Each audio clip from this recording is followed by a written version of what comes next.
Money, money, money, must be funny in the rich man's world.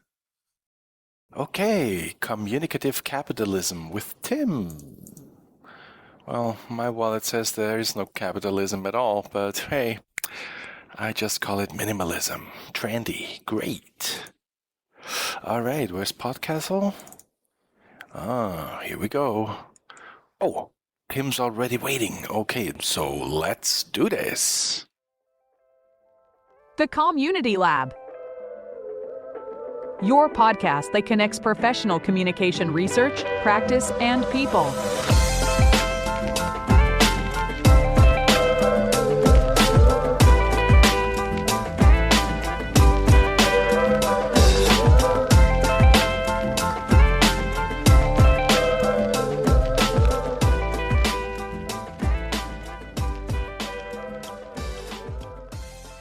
Hi, and welcome to the Community Lab. I'm Danny, what a surprise, and I'm thrilled you've tuned in for the third lab talk with yet another internationally recognized communication scholar. Today, I'm joined by Professor Tim Kuhn from the University of Colorado Boulder. I first met Tim back in 2019 during my first time in Montreal and was immediately struck not only by the depth of his research, but also by his ability to tell a great story, something that makes his work even more compelling. A few years later, in 2022, I had the pleasure of inviting him to Vienna during my PhD days, where he delivered several insightful talks on the communicative theory of the firm and his work on communicative capitalism. Fast forward to summer 2024. Tim published a book on the subject, fittingly titled, "What Do Corporations Want?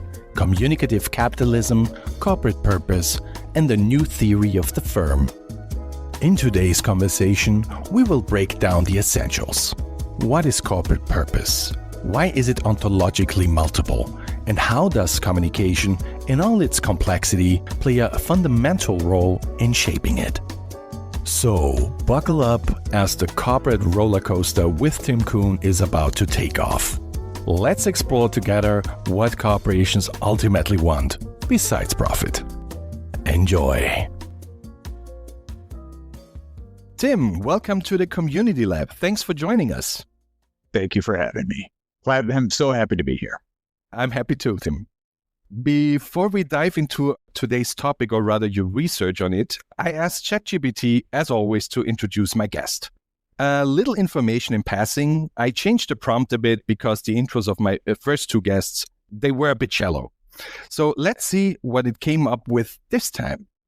Tim Kuhn is a professor of communication at the University of Colorado Boulder, and his research has significantly shaped how we understand organizations, not as static entities, but as ongoing, communicative processes. With over 50 publications and more than 8,600 citations, his work has been widely recognized in journals like the Academy of Management Review, Organization Studies, and Management Communication Quarterly. He's also an associate editor for Human Relations and co-coordinates the organization as Communication Working Group at EGOS. Now, what does ChatGPT think of him? Based on his research, Professor Kuhn is one of the leading voices in the field of organizational communication.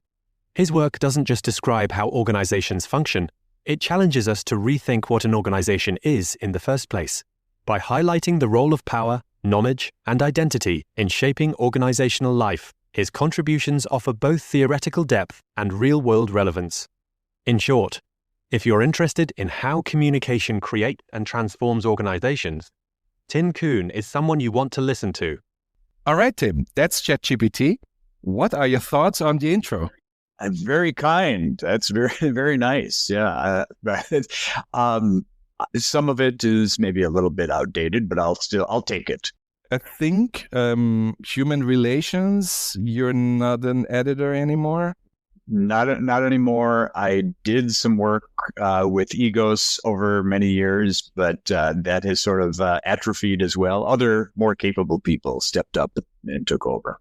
Okay. But still, yes, it's a set of things that I have done. So sure, I'll take it. Great.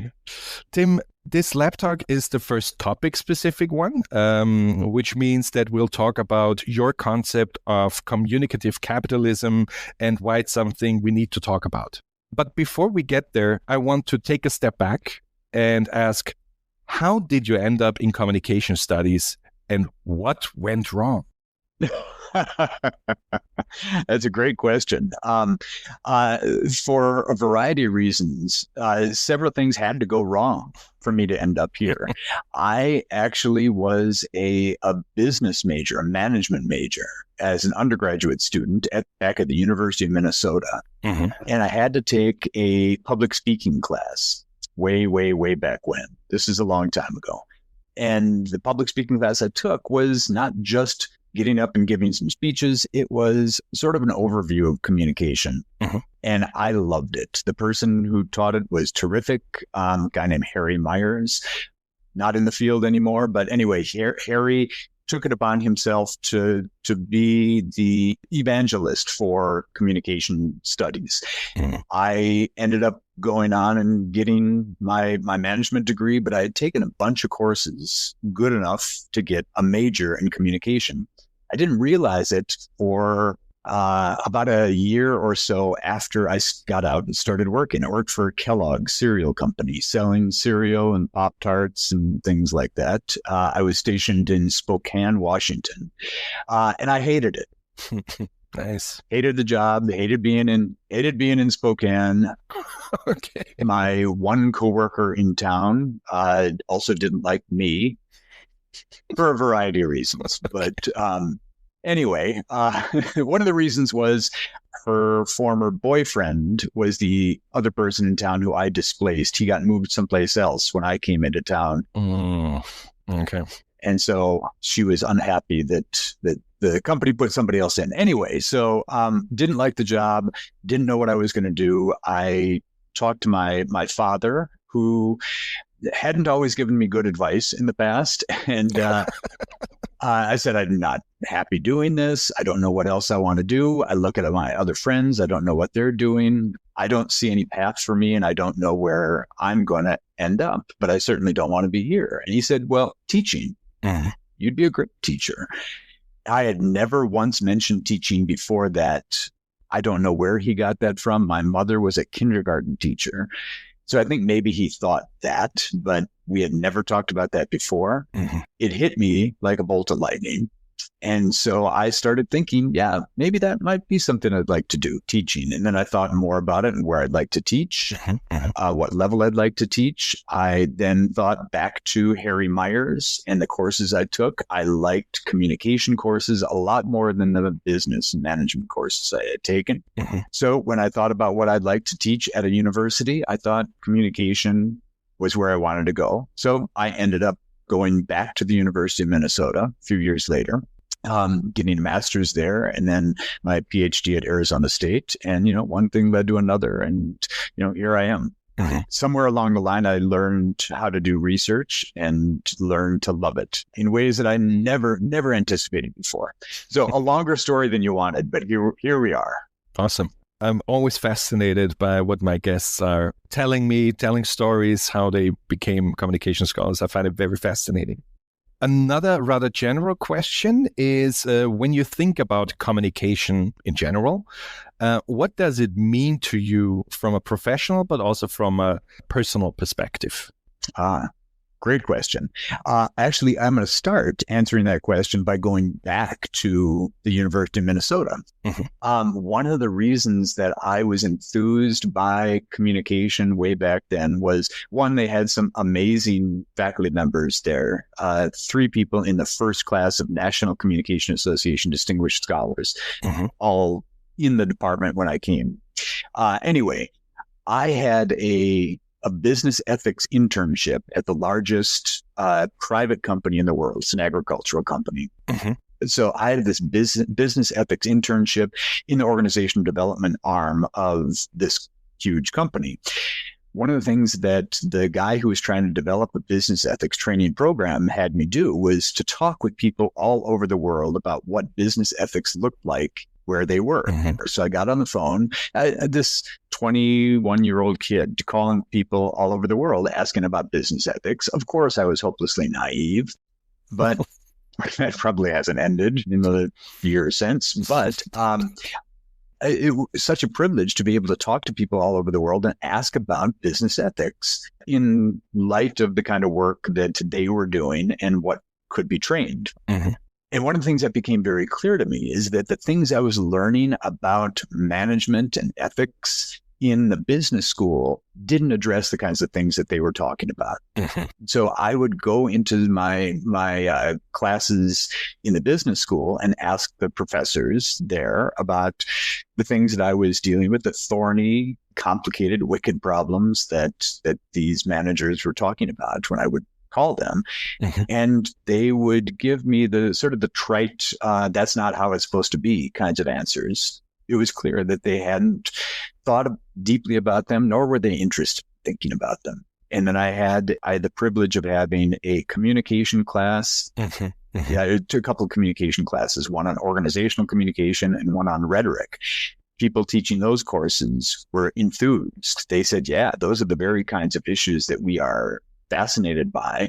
And they helped me reframe the way that I thought about those in distinctly ethical terms, as suggesting that ethics is far more complicated than we thought. Mm-hmm. And so communication became something that was a vehicle to think differently, not just a way to transmit messages from place to place. Okay. And so once I started thinking about communication in that register, it really helped me reimagine what communication can do as a sort of a, not just an explanatory device, but a set of tools for imagination. Mm-hmm. Mm-hmm. And I think that's where a lot of this book is going as well. So I think communication, for me at least, has been a way of imagining self and organization and society differently mm-hmm. than we might have been presented by the people who presented to us in places like business courses.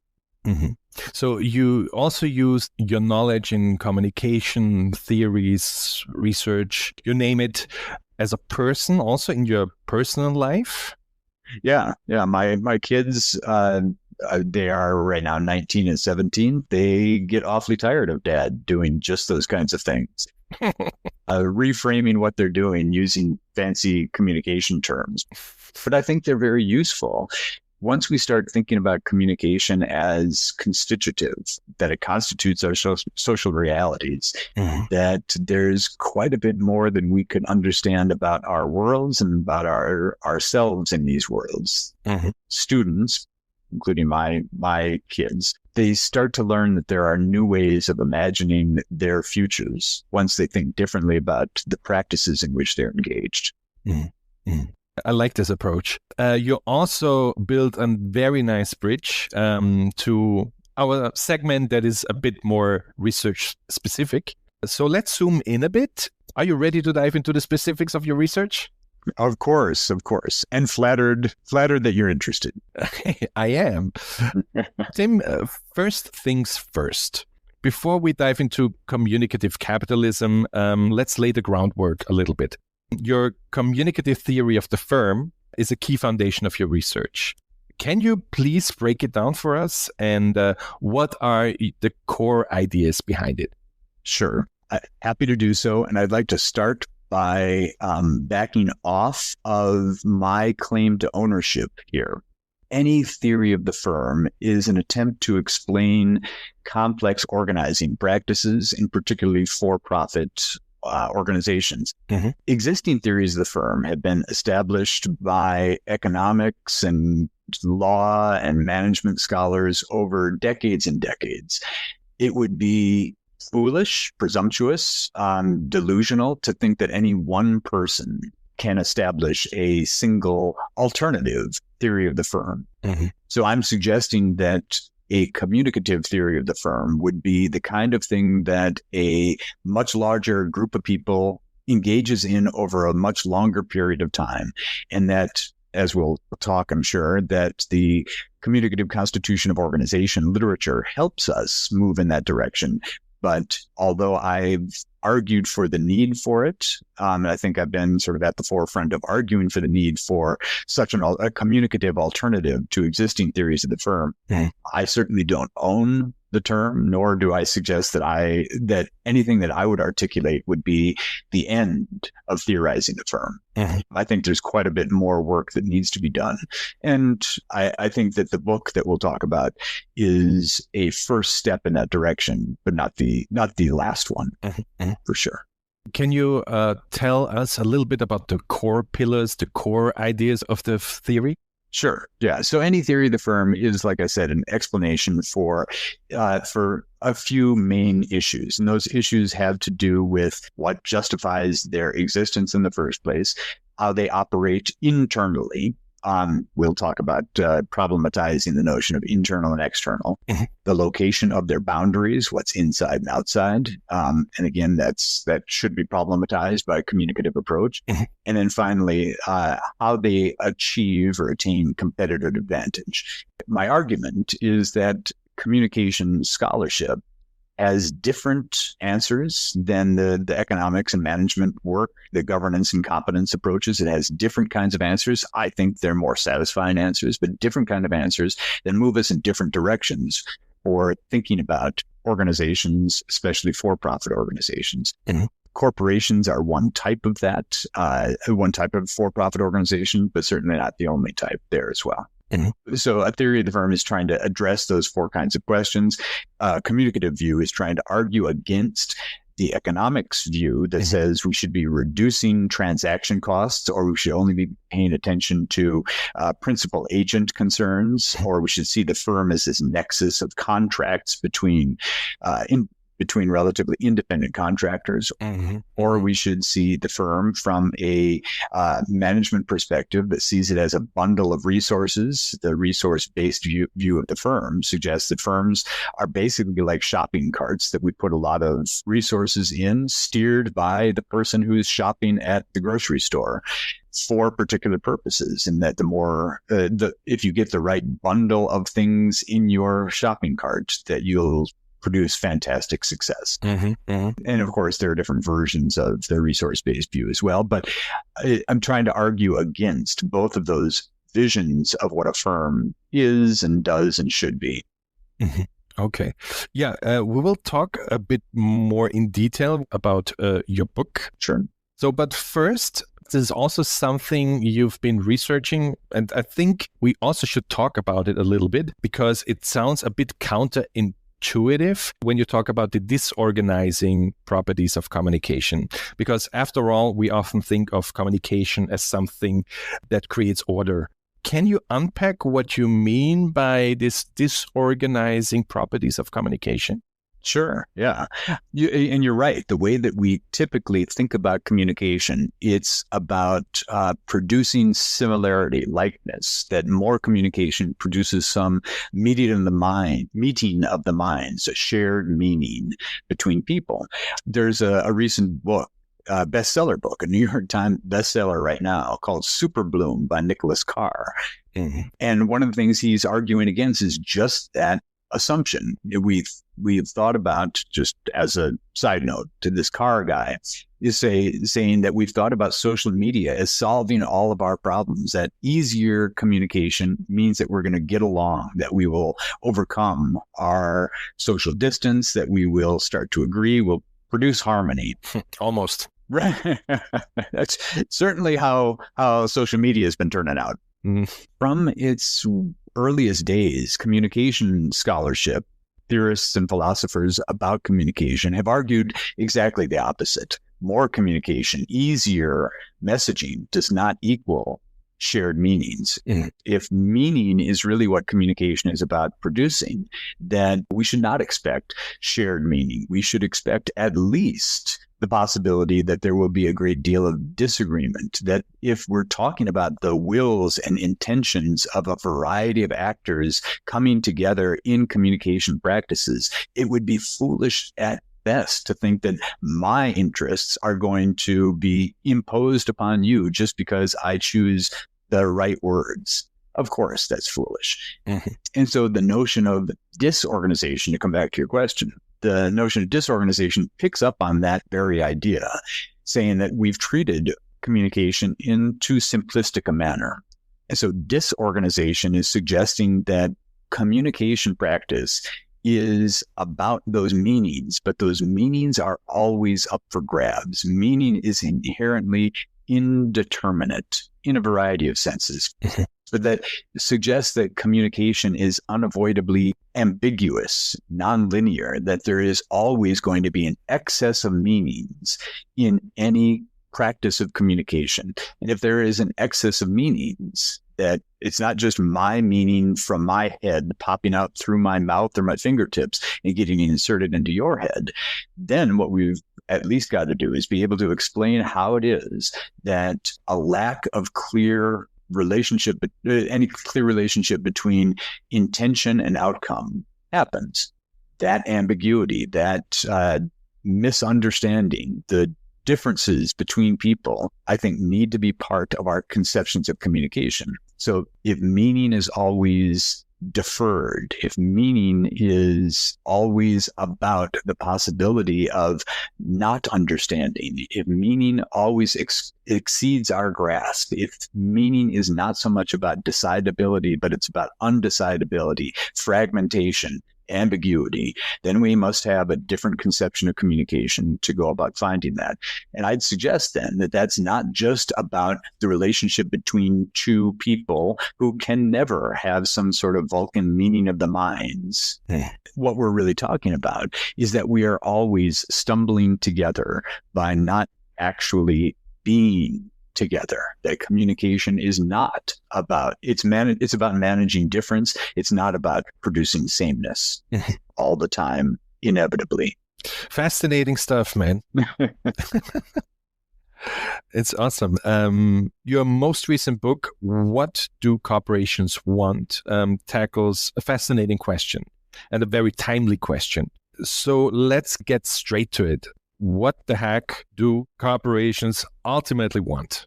It's a great question. And if there were a simple answer, this would be a much shorter and easier to digest book. Actually, one of the things I mentioned in the preface of the book is I noted this in a group of people at a conference of other professors. I mentioned the title of the book, and one organizational communication scholar who was there said, well, that's simple. Corporations want profits. End of story. That should be a pretty short book, one that's pretty easy to write. And unfortunately, it is not short, nor was it easy to write, nor is it easy to read, as I understand. Oh, well, it's okay. It's okay. One way to answer that question is to start with the literature on corporate purpose. Mm-hmm. Organizational purpose, but corporate purpose is something that has been animating scholars of strategy quite a bit over the past, say, 10 years. And there have been some review articles and some special issues over the past couple of years that I think have made strategy this relatively newfound interest that's similar to mission and vision and culture, but not quite the same for them. Mm-hmm. Mm-hmm. But what they're asking when they're talking about purpose is, what is the organization? What's the corporation for? To go back to one of those questions of the theory of the firm, what justifies its existence? Why do corporations exist? Mm-hmm. The traditional answer to that question is, like I said, to produce a profit, that their job is to produce profit and to produce maximum returns for their shareholders in publicly held companies. Mm-hmm. And more recently, what's called an outside-in approach in purpose suggests that that corporations are supposed to serve social goals, that they're supposed to be good citizens, that they're supposed to be socially responsible. They're supposed to do the ESG, environment, social, and governance, meet those goals. And that therefore, that what corporations are for, or what do they want, is they can be made to want things that are socially beneficial, socially desirable. We shouldn't be looking merely at what the insiders want, nor what the shareholders want. We should be looking at what society wants and what we can then make organizations want. So now in both of these versions here, what we're seeing is there can be a purpose that is foisted upon this thing called the corporation.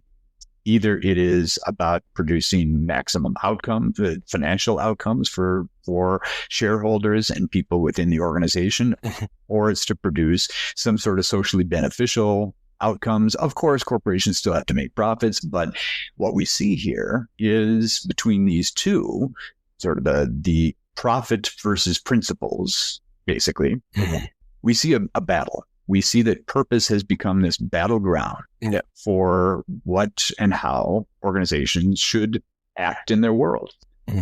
I'm sorry for interrupting here, but is this exactly what you mean by this multiplicity of corporate purpose? I'm getting to that, but yeah, exactly. Okay.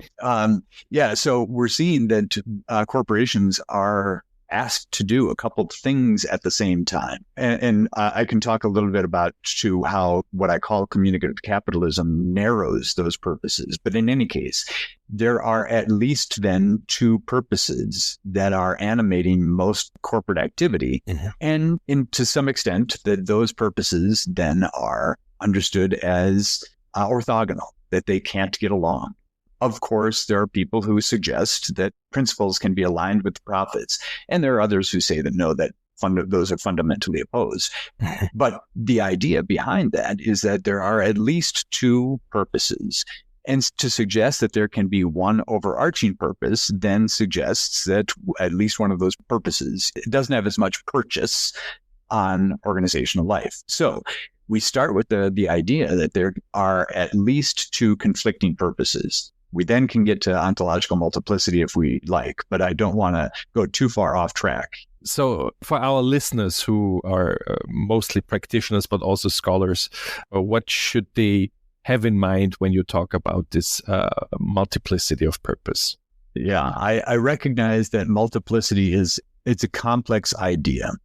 An idea drawn from a fairly complicated version of theorizing the social world that suggests that there are as many purposes for the things we're interested in as the practices they engage in. So let me start by just saying you, me, any person listening to this, we are multiple. We are many things at the same time.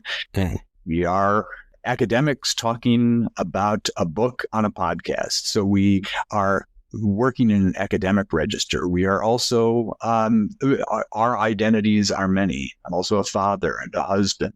We have these many roles, but we think of ourselves as engaged in many different activities that make us fundamentally different things at different points in time based on the different practices we're engaged in. This is something that scholars of science and technology studies have seen as well. So let me give you one example. An example I use in the book is by Marianne Delayette and Anne-Marie Moll, a couple of science and technology scholars who studied a water pump in Zimbabwe, the Zimbabwe bush pump type B. What they did when they saw this bush pump is they started to recognize that, yes, there is a physical object in neighborhoods. There's a physical object that tribes and communities can buy and install in the places they live to extract clean water from the ground. And that can be a better way of getting water for the community than has been used before. But one of the things that they saw is that these bush pumps are what they call fluid. They're trying to be cute with the water metaphor, but yeah, they're fluid in that they shift and they flow from different manifestations at different points in time as they're bound up in different practices. So what Daly and Moll suggested was these are devices for extracting water from the ground. Okay. But that's only one practice that it's involved in. They are also devices to enhance health in these communities where people in the communities have often been involved in getting relatively unhealthy, brackish water. Okay. And so they're also a device for reworking gender relations. Women in particular used to have to walk quite a ways to get water, taking quite a bit of their day. And men were not the ones to go get that water. Now water is easily accessible. It suddenly can rework gender relations. It is also this device is also part of a government plan for shifting responsibility for healthcare from the federal government to local communities. It's also a device that the inventor decided that he didn't want any patent rights for, could have made quite a bit of money from this. It's part of a larger infrastructure policy. It's part of community building when you have to dig and install this. It's relatively inexpensive, but it does take some work and to build it, install it, and maintain it. So what Delahaye and Mall suggest is all these things at the same time, but how it manifests depends on the practices in which it's engaged. One of their colleagues, a guy named John Law, has this very interesting book about a British aircraft, and he followed the ways in which this British aircraft was built using the same kind of argument about ontological multiplicity, ontology. It exists as many different things. So he suggested that this British aircraft, in its development, was many different things at different points in time, but there were times at which it was to the benefit of the people in charge of this organization, of the military organization building this plane, to represent it as singular, to government, people writing the checks for the government treasury, to defense contractors, etc. So there are times at which that multiple manifestation gets reduced to one for particular purposes. So the question is, when is that justifiable? Coming back to corporations, when is that justifiable to do that reduction of the many to the one? And how do we imagine the relationship between these many manifestations of something like a bush pump? If it's true for a bush pump, if it's true for individual cells, if it's true for an aircraft, it should also be true for corporations and their purposes. I suggest that this points up for us the issue of authority. How is it that authority produces either the one or manages the relationship among those many manifestations of the corporation and its purposes? And I think that the reason that I pay attention to ontological multiplicity is not only that it helps us understand that battle between principles and profit, but it helps us understand that authority is one of the key issues for understanding corporations in the first place. Now, it's interesting. So, because in our last lab talk with Francois, we talked also about authority, about authoring, about how human as well as other than humans, author what we are saying in that they speak through us, but so that we are a media or a passer. Yeah. So I think there is kind of a relation here, right? Certainly, definitely. Francois and I have thought in tandem on quite a few of these topics, and I think he's one of the smartest people thinking about questions of authority. Yeah, and so what I turn to try to understand the very issue that I think he's getting at, and the reason that we are both interested in this communicative constitution of organization idea, is because we're puzzled about how is it the case that communication practices constitute these things we think of as organizations, whether we think of them as entities or practices or discursive tokens that exist over time and space. The question of how particular versions of authority get propagated across space and time is key to both of those kinds of questions. So I think his interest in authoring the organization is precisely what I'm trying to argue here.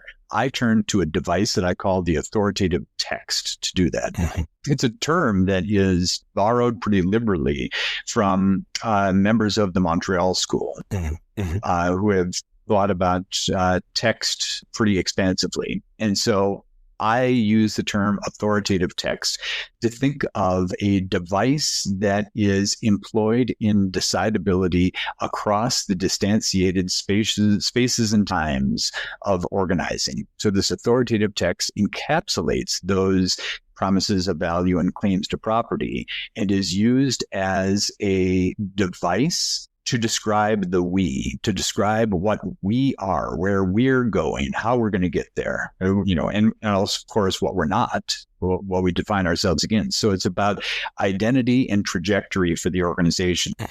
That, for me at least, is a device to help us think about it. It's a device, by the way, that nobody in an organization says we're creating our authoritative text now, but it's a device that the researcher develops, or an analyst of any kind develops, to try to understand these relations of authority and obligation in organizing practices. So once we get a sense for what we are, where we're going, how we're going to get there, so those kinds of, once we get a sense for what those questions are like, then we get a sense for how contestation happens. So we get sort of a canonical sense of what the we of the organization is all about.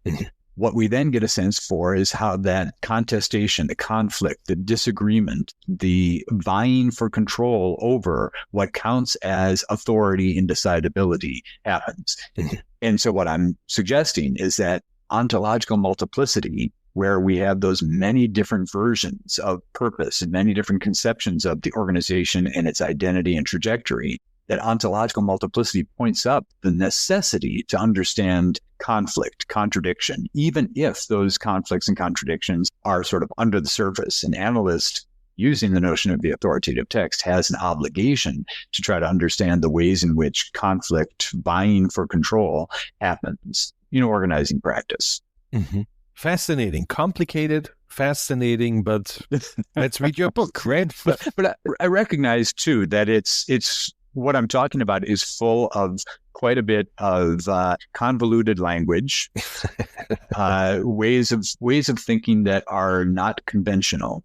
But I think the whole purpose in talking about a theory of the firm is to try to take this CCO thinking, the Communicative Constitution Organization, and make it relevant for those who have not embraced it before. The reason that I'm trying to engage with, perhaps tilting at windmills here, but I'm trying to engage with theories of the firm that are associated with economics and law and management, pretty well ensconced fields that also have quite a bit of influence over managerial practice in the supposed real world, is because I think that CCO has a lot more to say than we have typically said and held ourselves responsible for saying and doing in relation to organizational practice. And I think the articulating a theory of the firm is a device to try to get us to hone what it is that we have to say. And I recognize again that yes, there is quite a bit of convoluted language,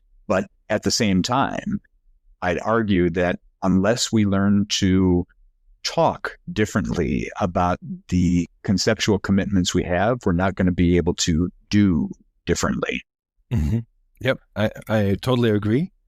Thank you for elaborating on that. Yeah. Finally, and most importantly, what exactly is communicative capitalism? So it sounds very fancy. Yeah, it does. Yeah. So why should we as citizens, workers, consumers, stakeholders in general pay attention to it? So the notion of communicative capitalism is one of the many different versions of an adjective before capitalism that seeks to attract attention to a particular thing happening in the world of capitalism. There is a veritable cottage industry of people who are articulating some version of capitalism, whether it's, stakeholder or finance or surveillance or informational or whatever, some version of capitalism. There's a new version, new adjective before capitalism that comes out damn near every day. So I don't want to suggest that this communicative capitalism is the only way of thinking about capitalism or that it's superior to any other version of capitalism. But it does mark something that is relatively new. Now, I should also note that I didn't coin this term. Okay. Jody Dean, a political scientist, came up with the term. But it's been also appropriated by other people in the communication field. In particular, Dennis Mumby, my friend and collaborator, is pretty articulate on this. And one of the things that Mumby does is he suggests that key to communicative capitalism is a new way of thinking about indeterminacy. Back in Marx's time, and in Fordist times, Marx was thinking about the indeterminacy of labor. Mm-hmm. Henry Ford was pretty interested in this as well, recognizing that you can't do all the work yourself. How do you make sure that your workers are working as much as you pay them for? Mm-hmm. And of course, there was generations, literally, of management work that sought to try to extract as much labor from the laborers as possible to try to address that question of indeterminacy. And surveillance is one version of that as well, not the kind of surveillance capitalism that we were just talking about. Mm-hmm. But anyway, in any case, what Mumby is arguing is that communicative capitalism represents a shift from the indeterminacy of labor to the indeterminacy of meaning. And he suggests that because we have entered a world in which meaning is at issue in capitalist life, that the meanings around products, services, persons, and corporations themselves are always, to come back to a point I used before, are always up for grabs, that communication practices are at the center of how we think about capitalism. So what I turn that into is three particular kinds of practices that attempt to address this question of meanings indeterminacy. Mm-hmm. And so I talk about affect capture, platformization, and branding. Mm-hmm. I think branding is the one that most people probably pay attention to. The ways in which branding, both branding of a product, branding of an organization, branding of the person, seek to create particular kinds of meanings in the minds of consumers. Yeah. But recognizing that branding doesn't just happen in marketing departments or advertising agencies or the ways in which we market a product or wrap it in some covering. Mm-hmm. Mm-hmm. Yeah, branding happens in a lot of places all at the same time. So communicative capitalism is a term that attempts to suggest that there's something different in the way that our organizations work. And then what I'm trying to do is to suggest that communicative capitalism changes the way that we think about purpose and therefore requires a different kind of theory to make sense of that as well. Mm-hmm. Okay, Tim, this is a knowledge transfer podcast, and we also want to enlighten practitioners, of course, communication professionals, leaders, managers, you name it. In your book, you are talking about communicative processes like branding, for example, but also boundarying and binding. Could you break these concepts down for us a little bit? And also, very important, why should communication professionals and leaders, managers pay attention to it? Thank you for that question. I think it's a crucially important question. And I'm not sure that I am the only person to be talking about this. Like I started with, I think the development of a communicative theory of the firm, or whatever it ends up being called by the many people who could inherit this in the future, they will probably be more articulate in speaking to that very question than I am. But as a first attempt to try to address some of these questions, I'll start with the recognition that these are questions of authority. We're talking about authority in terms of that relationship I talked about between claims to property and promises of value. And there are a variety of ways to think about this claims of property, promises of value as well. One of the things that I talk about in the book, as you just mentioned, is that authoritative texts produce binding, branding, and boundarying as three practices that are essential to organizational life. At base, then, what I'm trying to get at is that the vision of the corporation is what I call yet another term to throw into the mix, an authority machine. Sorry for yet another term. Yeah, but it's fine. I think it's necessary. Yeah. But an authority machine, it's drawing from some new materialist thinking associated with this philosopher named Gilles Deleuze. What the argument there is that any kind of machine, any kind of assemblage of practices, and I'm suggesting that corporations are assemblages of practices, any kind of machine as an assemblage of practices, seeks connection, seeks attachment, seeks to broaden its connections with other practices and forces and tensions in the social surround. So what it's trying to do is trying to broaden itself out back to those questions of the we, what we are, where we're going, where we're not, what we are, where we're not, where we're going, how we're going to get there. That in pursuing that purpose, that the attachments make it more possible. So those attachments are with people, with sources of capital, etc. It's a long preamble to get back to what I'm trying to get back to then is the reason that it's useful to talk about binding and boundarying and branding is because those are three vehicles to try to attract the right attachments, to produce capital through the attraction of persons, bind new persons, bind different government entities, bind practices well beyond the firm to the firm itself.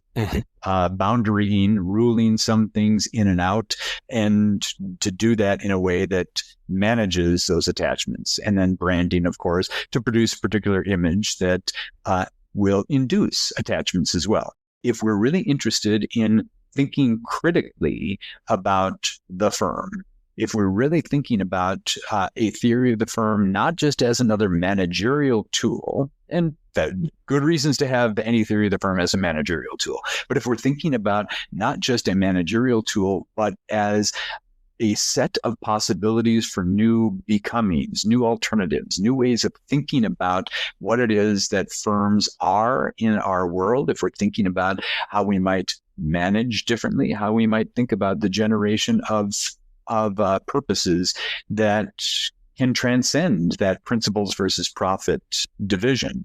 If we're thinking about those, we're thinking about a critical interrogation. Mm-hmm. And so just taking, for example, the notion of promises of value, we often only think in value in terms of economic value, only economic or financial capital. There have been a lot of people who have studied value and said that, no, there are many different versions, different vocabularies for thinking about value. And sometimes the ways in which we think about, say, a civic value or a technical value or the value of prestige or esteem, that those are not well aligned with the notion of a marketplace or an economic value. If we can imagine how authority in organizing can produce and valorize other forms of outcomes, other forms of possibility, perhaps then the managing might look different. Perhaps we can imagine these tools for imagination. Perhaps we can imagine the ways in which we could establish different kinds of bindings to the firm. So I'm sorry to keep going on. No, I'll stop in just a second. But one of the case studies in the book is about benefit corporations or B Corps. These are in over 80 countries around the world. But I do a case study of how it is that benefit corporations think about what it is that they are doing, who and what practices they are attempting to bind to their organization. Much of that is done through sort of a self-referential talk that makes them look like they're solving all the world's ills. But what they're doing is they're reimagining these value calculi, something like that. So what they're attempting to accomplish is a different way of thinking about what counts as value. And they're doing that in a way that is underwritten by a different version of incorporation. The articles of incorporation allow them to both give precedence to the people and the planet and profits, mm-hmm. to all three, And that can be a different way of imagining what both value is and then property at the same time. Shareholders don't just have a claim on the financial property of the company. They know, getting into a benefit corporation, that this company may not produce as much when it comes to financial outcomes, but it is benefiting some other values in our world. Tim, based on your research on corporate purpose, communicative capitalism, and so on, what advice would you give to communication professionals, leaders, managers who want to balance profitability on one hand and making a meaningful contribution to a more just world on the other hand? I would encourage them to think in very clear terms about this notion of the authoritative text. As I suggested, it's an analyst's device, but we can all be analysts. We don't need to relegate the notion of analysis to just the professional academics, that we recognize that all of what we're doing in organizing is about the production of authority. And so if we recognize that we have the capacity to introduce claims to the we, what we are, what we're not, where we're going, how we're going to get there, we can induce different ways of thinking about the we that are more expansive. So we can think about, of course, the possibility that there are multiple manifestations of the organization's reality, that ontological multiplicity that we just talked about. Okay, fine. We can take it for granted that there are many versions of the organization that exist all at the same time as it's bound up in different practices. So then the question is, how does a communication professional in an organization help manage that? So I think one of the ways to think about this very question is, how do we manage the multiple versions of the corporation's we across space and time, across the many different practices? So one answer could be, well, we toggle back and forth between principles and profit. Different points in time, we emphasize one or the other. We could suggest that one of those is always going to be dominant. Or we could imagine some sort of superseding, and unfortunately, this is very organization specific, but a meta communication conception, so that we can think about a purpose that supersedes both the profit and principles. We can imagine how we might transcend that dualism between principles and profit. We can imagine that there may be many we's at the same time, but a communication professional can help us understand how we can imagine a version of the organization that doesn't reduce conflict to nothing, doesn't suggest that there is only one version that is dominant, but at the same time can produce the possibilities for becoming something new by acknowledging those multiple purposes that characterize any complex organization. Great. Tim, before we wrap up and jump into a quick fire round, I'm a bit snoopy. What's on the horizon for you? So are there any emerging questions or new directions you're excited to pursue in the coming weeks, months, years? Yes, although it is pretty basic, nascent, unformed, ephemeral, etc. I just had a sabbatical, and for universities, when you go on a sabbatical, you don't just get to rest. You are expected to articulate just what your research is how it's going to benefit, what research you're going to do on that sabbatical, and then, of course, how the university and its students are going to benefit from the time that you get so-called off, because it's not really off. What I articulated on that sabbatical plan was that I wanted to start a new research project on generative AI influences and intersects with questions of authority and organizing. In particular, I'm interested in questions of authority and organizing when it comes to that principles side of purpose that we talked about before, as it connects with issues of sustainability and responsible corporate governance.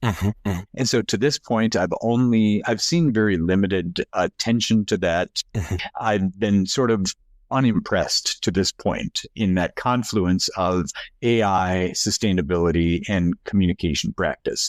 But I'm curious about where that might go. So if you have any ideas, I'm more than happy to hear them. Okay. So dear listeners, please give us your insights, some suggestions. What do you have in mind so that Tim knows what he should be researching on in the future? No, it's fascinating and very timely and very important questions. Yeah. Okay, Tim. The last segment of this podcast is always our quick fire round. 5 short questions, 5 spontaneous answers, no overthinking allowed. Are you fueled up and ready to go? I am ready. All right, then let's start. The quick fire round. Which city or place has sparked your best academic ideas? Wow, that's a great question. I have spent a bunch of time in Copenhagen. It's a great place to be. And Lund, Sweden was also a terrific place to be. I should just say Boulder because I hang out there. But there's something less about the place and more about the people. And my colleagues at Boulder, and I think in particular Karen Ashcraft, Matt Koshman, Brian Taylor, Joel Cruz, Jody John, before all of them, Stan Dietz and Michelle Jackson, happened to be in Boulder. Great people. That's where I get those ideas from. I steal from them. Yeah, we all do it to some extent, right? Yeah. What's a common corporate buzzword that drives you absolutely crazy? Oh, gosh. Oh, man. There are too damn many of them. I think the biggest irritation I have is the notion of synergy. Because I don't think people understand what they mean by synergy, but it's because, as we talked a little while ago, it oversimplifies communication because it simply says, well, we'll get everybody coming together without any kind of questioning what that means. We'll get everybody coming together, and then by some sort of magic formula, we'll all be on the same page and synergy will result. And we tend not then to pay any attention to the disorderliness, the things that we talked about before, the ambiguities, the fragmentation, the conflicts, the slippages and misfires. By searching for synergy or assuming that synergy is going to happen, we dramatically oversimplify the ways in which organizing of all kinds is far more complex than we take it for. I agree. Third question. If you weren't a communication scholar, what would you be doing? Well, if I had any talent, I would be a professional baseball player. But no, that was never going to happen. Although I tried to make it happen when I was young, didn't go very far. Yeah. But being a professor, we've all lost any other appreciable skills. So I really have nothing else I know how to do anymore. My wife tells me that I have this attention to detail that I would have been a very good architect. I don't know that I have the kind of that kind of attention to detail. The built environment, space, and creation of space has always appealed to me. So perhaps I would have accentuated those skills a little bit more. If you could have dinner with any researcher, past or present, who would it be and why? Honestly, I think that I would choose Richard Rorty, pragmatist philosopher, somebody who did quite a bit of work trying to translate the early pragmatists, Dewey in particular, and to make it both understandable, reasonable, accessible for a generation, starting with the linguistic turn in the 70s, with his work on the linguistic turn in the 70s, through his pragmatism, through his notions of social hope in the 80s and 90s. Yeah, I think I would love to just have a chat with him. If you had to explain your research to a 10-year-old, how would you do it? Wow, that's good. I actually just had to do this not too long ago. Ah, there you go. Not this past weekend, but the one before, I was trying to do just that. We were at a basketball game. We talked about basketball teams as organizations. And I said, I'm really interested in how the ways that we make meaning together produce this thing called the team, produce this thing called the organization. And so we were at a game, like I said, and we looked at the team in particular, and you saw the coach meeting with the players during a timeout and said, they're all trying to figure out what their roles are. How is it that this player knows what to do? Well, they have talked for a long time about how to coordinate their activity, but quite frequently somebody doesn't do it was a men's game, what he is supposed to do. So how then do you try to accomplish your goal when somebody just isn't on the same page? So it was an attempt to try to say that communication is still the core of what it is that organizing is all about. I'm not sure the 10-year-old got it. And once I stopped talking, he seemed a lot more interested in the game. So, yeah.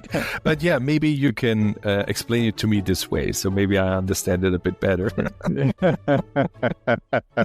Okay. Thank you, Tim. Thank you so much. It has been such a fascinating conversation. Thank you so much.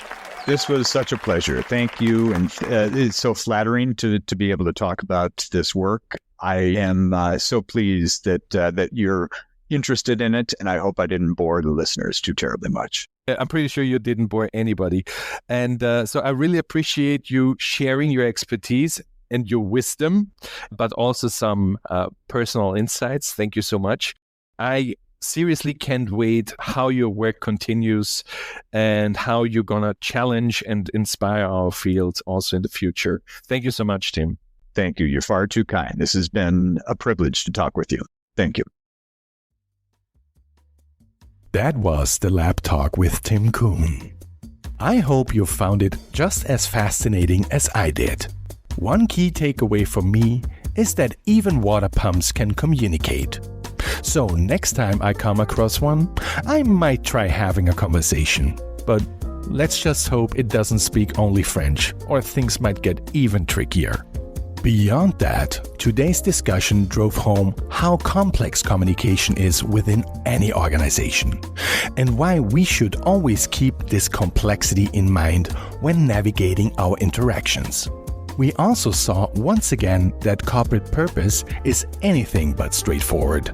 It's a phenomenon full of tensions, contradictions, and as we learned, not only money talks, fortunately.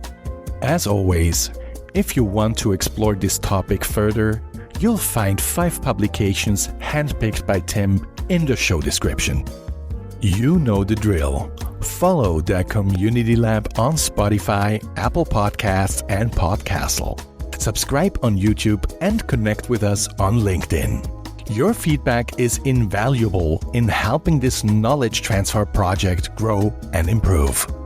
In the next Lab Talk, I'll be sitting down with Professor Silvia Ravazzani from Ulm University in Milan, one of Europe's leading scholars in the field of the management and communication of diversity, equity, and inclusion. We will discuss the significance of DEI management and why a well-crafted communication strategy is crucial for navigating potential backlash. Until next time, and don't forget, communication is everywhere. It's in what you say, what you don't, and often even in the way we fail to create synergies. Stay curious and keep the conversation alive.